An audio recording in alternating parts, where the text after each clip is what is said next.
Samosa. Ingredients. Samosa dough. 2 cups all-purpose flour, maida, 260 grams. 1 teaspoon ajwain carom seeds. 1/4 teaspoon salt. 4 tablespoons plus 1 teaspoon oil 45 milliliters plus 5 milliliters. Water to knead the dough, around 6 tablespoons. Samosa filling. 3/4 medium potatoes 550 grams. 2 tablespoons oil. 1 teaspoon cumin seeds. 1 teaspoon fennel seeds. 2 teaspoons crushed coriander seeds. 1 teaspoon finely chopped ginger. 1 green chili chopped. 1/4 teaspoon hing asafoetida. Half cup plus 2 tablespoons green peas. I used frozen green peas which I soaked in warm water for 10-15 minutes before using. 1 teaspoon coriander powder. Half teaspoon garam masala.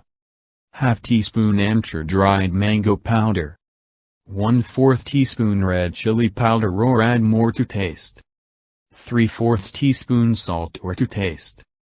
Oil, for deep frying. Directions. Make samosa dough.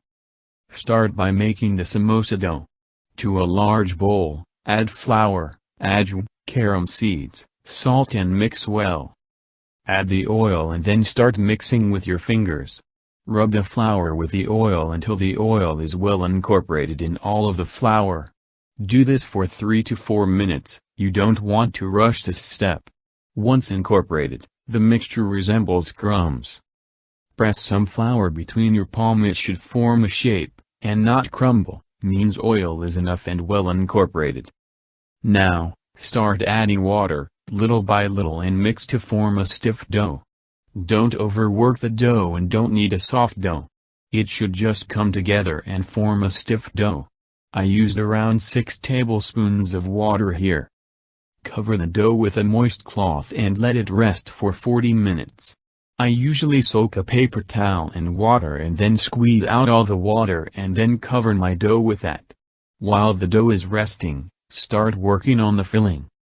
Make the potato filling. Boil potatoes until done. 8 to 9 whistles on high heat with natural pressure release if using stovetop pressure cooker, or if using instant pot, high pressure 12 minutes with natural pressure release on a trivet with 1 cup water in the bottom of the pot. Peel the skin and then mash the potatoes. Set aside. Heat 2 tablespoons of oil in a pan on medium heat.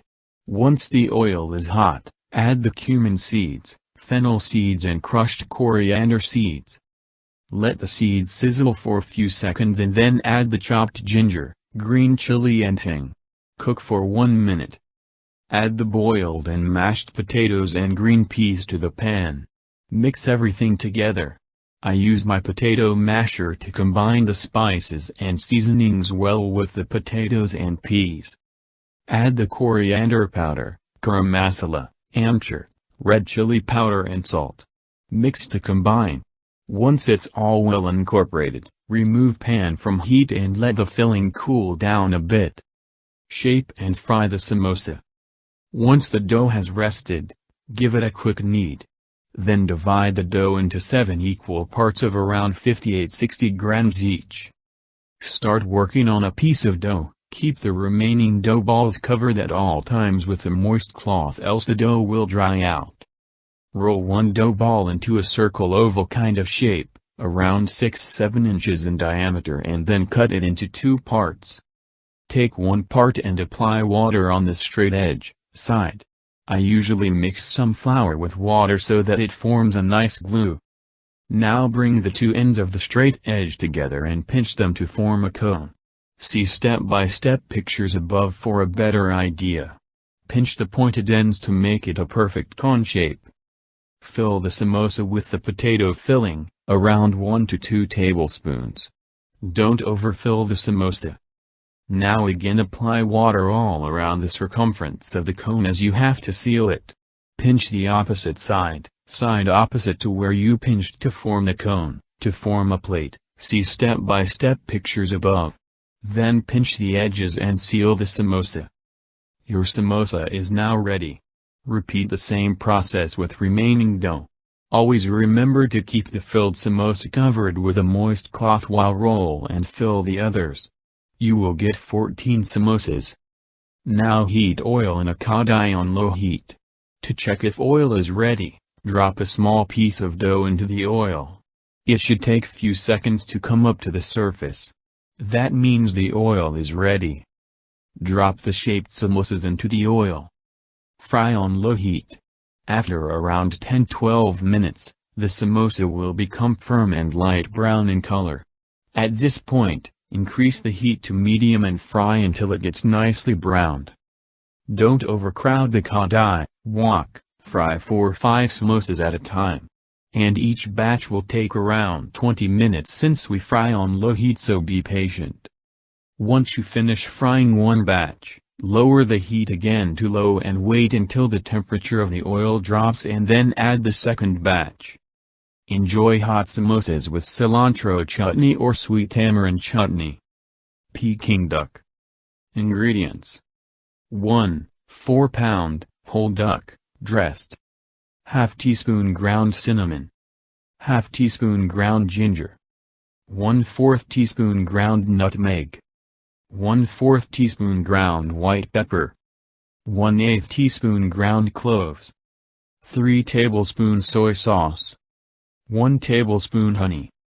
1 orange, sliced in rounds. 1 tablespoon chopped fresh parsley, for garnish. 5 green onions. ½ cup plum jam. 1/2 teaspoons sugar. 1/2 teaspoons distilled white vinegar. 1/4 cup finely chopped chutney. Directions. Step 1. Rinse the duck inside and out, and pat dry. Cut off tail and discard. In a small bowl, mix together the cinnamon, ginger, nutmeg, white pepper and cloves. Sprinkle 1 teaspoon of the mixture into the cavity of the duck. Stir 1 tablespoon of the soy sauce into the remaining spice mixture and rub evenly over the entire outside of the bird. Cut 1 of the green onions in half and tuck inside the cavity. Cover and refrigerate the bird for at least 2 hours, or overnight. Step 2. Place duck breast side up on a rack in a big enough wok or pot and steam for an hour, adding a little more water, if necessary, as it evaporates. Lift duck with 2 large spoons, and drain juices and green onion. Step 3. Preheat the oven to 375 degrees Fahrenheit, 190 degrees Celsius. Place duck breast side up in a roasting pan and prick skin all over using a fork. Step 4. Roast for 30 minutes in the preheated oven. While the duck is roasting, mix together the remaining 2 tablespoons of soy sauce and honey. After 30 minutes, brush the honey mixture onto the duck and return it to the oven. Turn the heat up to 500 degrees Fahrenheit, 280 degrees Celsius. Roast for 5 minutes, or until the skin is richly browned. Do not allow the skin to char. Step 5. Prepare the duck sauce by mixing the plum jam with the sugar, vinegar and chutney in a small serving bowl. Chop remaining green onions and place them into a separate bowl. Place whole duck onto a serving platter and garnish with orange slices and fresh parsley. Use plum sauce and onions for dipping.